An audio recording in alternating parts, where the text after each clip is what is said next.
Using the 3mm Allen key, unscrew the 2 clamp screws. Remove the 2 screws. Open the clamp slightly to withdraw the cap and swing the clamp downward to release it from the stem recesses. Apply liquid torque to the inside surface of the stem. Be sure to apply the liquid torque to all the areas that will contact the handlebars. Fit the barrels into the clamp.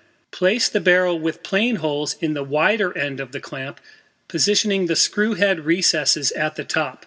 Place the barrel with threaded holes in the other end of the clamp.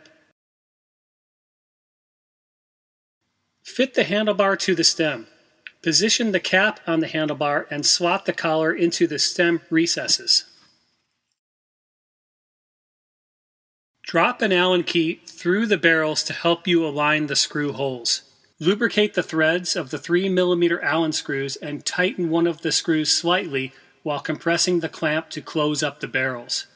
Remove the Allen key and insert the second screw.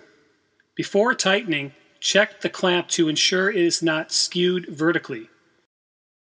Tighten the 2 screws gradually to the specified torque of 4 Nm. Clean any lubricant residues off the stem and handlebar. Position the magnetic cover on the clamp, positioning the look wording towards the rear and ensuring it is in line with the stem.